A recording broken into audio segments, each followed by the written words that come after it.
안녕하세요. 까마귀 오답노트입니다. 이번 시간에는 중개대상물 확인 설명 관련 문제들을 풀어보도록 하겠습니다. 문제를 풀기 전에 간략하게 정리해 보도록 하겠습니다. 먼저 중개대상물 확인 설명에는 방법과 내용으로 나눌 수 있습니다. 확인 설명 방법은 언제, 누구에게, 어떻게, 무엇을 4가지를 확인하시면 됩니다. 언제, 중개가 완성되기 전에, 누구에게, 중개 대상물에 관한 권리를 취득하려는 중개 의뢰인에게, 어떻게, 성실 정확하게 근거 자료를 제시하면서 근거 자료는 토지대장 등본, 부동산 종합증명서, 등기사항 증명서를 제시하면서 무엇을? 아래 9가지 내용을. 중개 대상물 확인 설명 내용은 9가지이며 아래와 같습니다.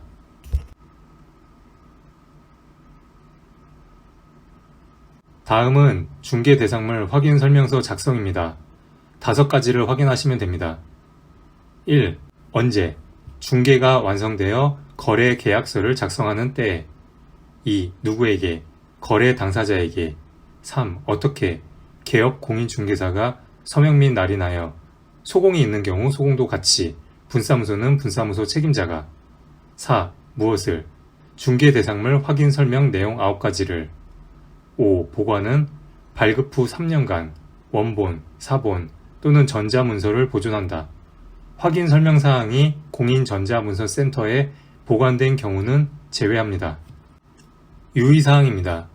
중개대상물 확인 설명은 중개가 완성되기 전에 하고, 중개대상물 확인 설명서는 중개가 완성되어 거래 계약서를 작성하는 때에 하는 것입니다.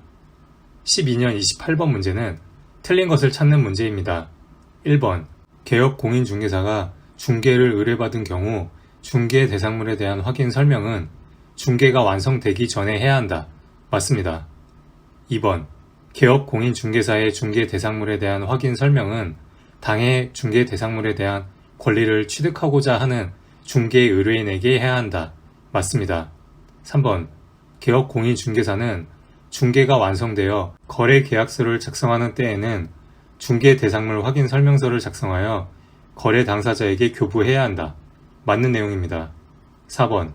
중개 의뢰인이 개업 공인중개사에게 소정의 중개보수를 지급하지 아니하였다고 해서 개업 공인중개사의 확인 설명 의무 위반에 따른 손해배상 책임이 당연히 소멸되는 것이 아니다.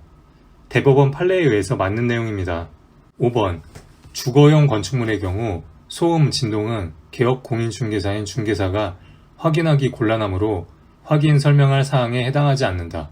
틀린 내용입니다. 소음, 진동은 개업 공인중개사가 확인해야 할 내용입니다. 12년 28번 문제의 정답은 5번입니다. 14년 14번 문제는 옳은 것을 찾는 문제입니다. 1번.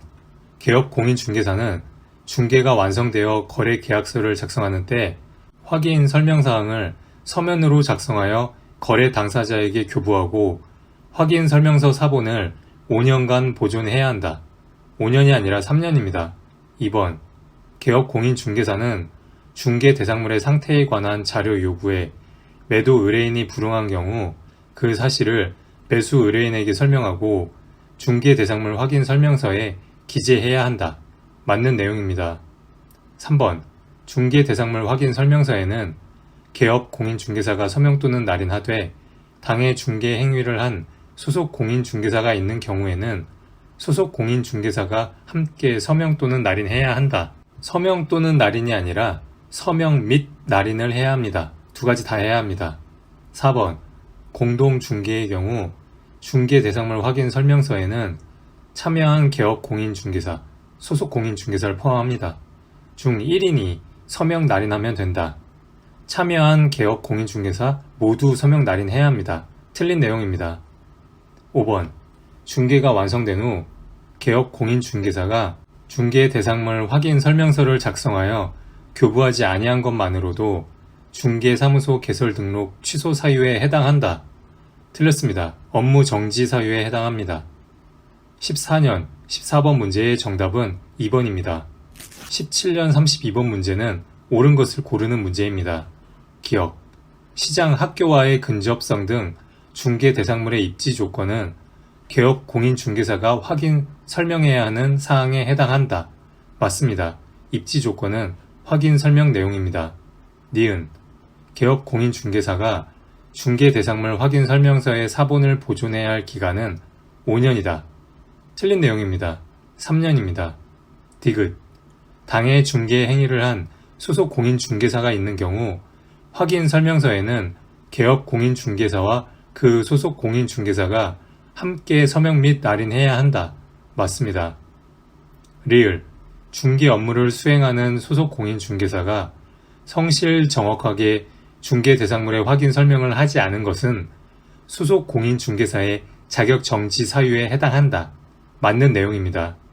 17년 32번 문제의 정답은 기역, 디귿, 리을 4번입니다. 18년 22번 문제는 틀린 것을 찾는 문제입니다. 1번 갑은 중개가 완성되어 거래 계약서를 작성하는 때에 중개대상물 확인 설명서를 작성해야 한다. 맞는 내용입니다. 2번 갑은 작성된 중개대상물 확인 설명서를 거래 당사자 모두에게 교부해야 한다. 맞습니다. 3번 갑은 중개 보수 및 실비 금액과 그 산출 내역을 확인 설명해야 한다. 맞습니다. 4번 갑은 임대 의뢰인이 중개 대상물의 상태에 관한 자료 요구에 불응한 경우 그 사실을 중개 대상물 확인 설명서에 기재할 의무가 없다. 그 사실을 설명하고 확인 설명서에 기재하여야 합니다. 틀린 내용입니다. 5번 갑은 상가 건물의 임차권 양도 계약을 중개할 경우 양수 의뢰인이 상가 건물 임대차 보호법에서 정한 대항력, 우선 변제권 등의 보호를 받을 수 있는지를 확인 설명할 의무가 있다. 대법원 판례에 의해 맞는 내용입니다. 대항력, 우선 변제권 등의 보호를 받을 수 있는지 확인 설명해야 합니다. 18년 22번 문제의 정답은 4번입니다. 19년 12번 문제는 옳은 것을 찾는 문제입니다. 1번 개업 공인중개사는 선량한 관리자의 주의로 중개 대상물의 권리 관계 등을 조사 확인하여 중개 의뢰인에게 설명할 의무가 있다. 맞습니다. 2번 2명의 개업 공인중개사가 공동 중개한 경우 중개 대상물 확인 설명서에는 공동 중개한 개업 공인중개사 중 1명만 서명 날인하면 된다. 공동 중개한 경우 개업 공인중개사 모두 서명 날인해야 합니다. 3번 개업 공인중개사는 중개 대상물에 대한 확인 설명을 중개가 완성된 후 해야 한다. 틀린 내용입니다. 완성 전에 설명해야 합니다. 4번 중개 보조원은 중개 의뢰인에게 중개 대상물의 확인 설명 의무를 진다. 중개 보조원은 의무가 없습니다. 5번 개업 공인중개사는 중개 대상물 확인 설명서를 작성하여 거래 당사자에게 교부하고 그 원본을 5년간 보존해야 한다. 5년이 아니라 3년입니다. 19년 12번 문제의 정답은 1번입니다. 21년 11번은 공통으로 규정된 것을 찾는 문제입니다. 중개 대상물 확인 설명사항과 전속 중개 계약에 따라 부동산 거래 정보망에 공개할 정보 중에 공법상의 거래 규제 및 이용 제한에 관한 사항, 벽면 및 도배의 상태, 일조, 소음 등 환경 조건, 이 세 가지는 공통으로 포함되어 있습니다. 취득 시 부담할 조세와 세율은 중개 대상물 확인 설명 사항에만 있습니다. 21년 11번 문제의 정답은 3번 기역, 니은, 디귿입니다.